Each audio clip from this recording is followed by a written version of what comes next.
Hello, this is Pixie doing another video. A few things to talk about actually. So, let's talk about something unusual. Right, with things that are paranormal, they're above normal, they're outside of what's considered normal. So if you can't explain something, it might fall into that field. Above normal, so you know, like something happens that we wouldn't expect, like phenomena. Because a lot of people rationalise what's real with just their senses, and there's so much other shit going on outside there. I mean, otherwise we could say metaphysics doesn't exist, subatomics doesn't exist, space doesn't exist, because I've never been up there. You know, I could start closing the box really on myself and believe that there's nothing outside of just existing. I could be like a computer game, but even then, to do that, you have to look outside the box and think, well, maybe this is a simulation. So it's interesting. Yeah, I mean, it's just that sometimes people have quick beliefs, subjective thinking, and it's because they've kind of been hooked up to the matrix a bit too much, and they believe it's only a certain way life exists in a particular form, and that's it. There's no change. You know, you basically grow, eat, sleep, fucking die. That sort of thing. It's just biological imperatives. Oh yeah, and have children as well. Reproduce if you're lucky. But no, hopefully it's a bit more complicated than that. So, what else has been going on? Yeah, well, so this one's kind of like in this, it's kind of in between field. Basically, as a client, let's call him George. And he's people with certain visual impairments or other impairments. It could be even hearing. This is why sometimes people also suffer from different things. Is there's a syndrome known as Charles Bonnet syndrome, and it causes visual hallucinations. And it's basically they believe it's your mind or your brain filling in the gaps because you've had a sort of visual component removed from your eyesight, and so your brain substitutes for things, and it does all the time, to be honest. I mean, you see a shadow and you've got an outline, you're mapping that as a person. But Charles Bonnet is a bit more different because you can be in different locations.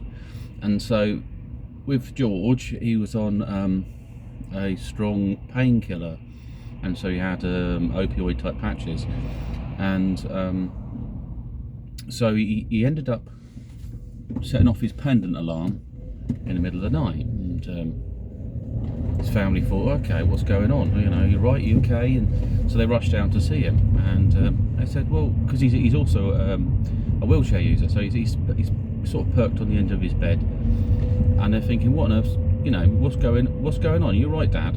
And he says, yeah. I said, okay, well, why aren't you in bed? I'm not in bed, I'm in Russia at the moment. In Russia? And this is weird. I thought maybe I mentioned something and it seeded his brain, but he's basically saying there's snow all around him, and there's a parade on, and he's been there for hours. He's been like 5 or 6 hours watching this parade going on. And but he's in the location. There's another strange thing, is that people don't question the illusion, and it could be a bit like dreams. It's very hard to break through that cycle. So it could be that kind of brainwave frequency that's in there as well. Is, you know, if you ain't got a passport and you never went there, how the hell could you be there at the moment?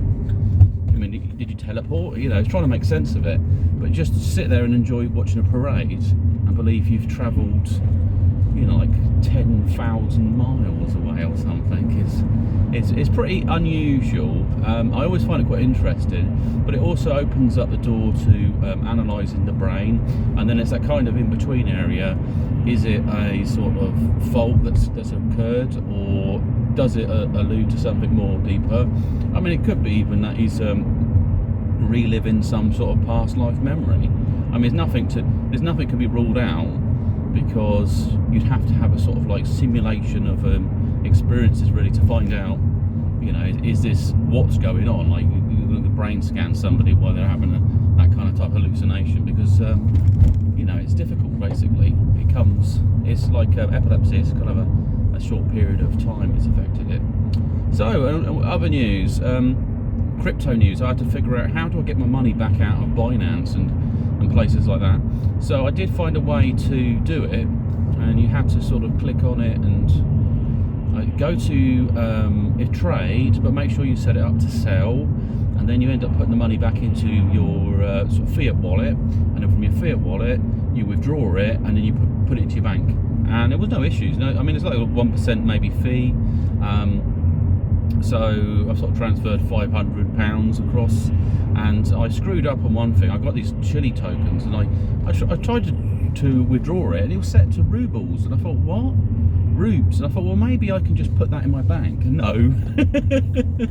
And I ended up sending it. I thought, I'll send it to this email address, and so I've sent it to another email address, like 100 rubles. The other 100 I managed to convert back into chili tokens, and then I turned it into Bitcoin. So if you turn it into Bitcoin or Ethereum, you could either buy whatever altcoin you need to sell, because you might have to own £50 worth of a coin before you can sell it, or something like that, or £30, especially if it's quite low.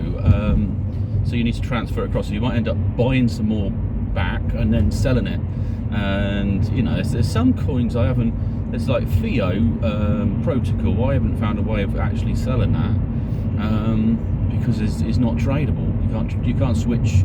So you either swap crypto, and like I say, go up that way, and then you can sell it back to yourself, because the main liquidity is the Ethereum and the Bitcoin. So yeah, and I've just taken Adra. And the reason I've done that is I come across on crypto.com. They've got these events on, and I thought, events? I looked at it, and you say, yeah, you basically stake some money in the pot, and for every hour it goes up, and for every day, so it's like 45 days, and then they're using the fees to mine engine coins, so you end up having some engine coins at the end of it. I thought, bloody hell, that's brilliant. So I've spent £300 on that, and I've got these like crow coins, or they're the crypto ones. They're like CROs, and yeah, so it's all good. It's kind of like experiment, see what's happening, and then I transfer the money back and maybe buy back what I need. Because the problem is there's a lot of people that buy crypto and they think, oh yeah, they just get off on it, but they're not studying it. And if you're not willing to sell it, you never make any money on it. You're just sort of keeping it like it's you're a collector. You know, I saw some chap, he's got £50,000 worth of Dogecoins waiting for it to go up and make a load of money on it. Well, it's kind of settled at the moment. It's not moving, not unless something happens different. But if you switch the platforms, there's ones that actually pay.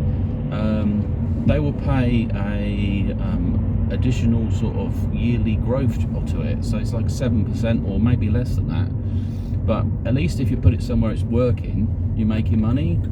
And there's BlockFi or something like that as well I need to look at. And you know, if you just buy the crypto that you can invest or use, and it starts making this yield for you,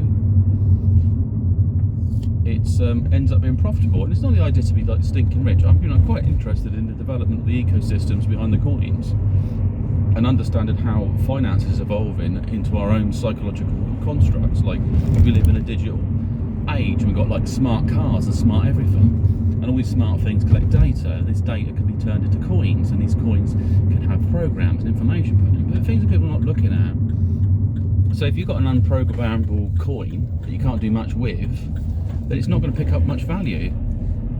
So I mean, Doge looks great, but it's just like spare change. It's going to be at the lower end for trade and retail and stuff like that. I mean, I could look more into it, but it was just a kind of an experiment, really, that took off.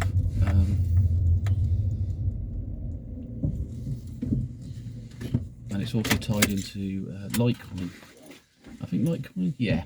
And as a result, when they mine Litecoin, they produce Doge as well.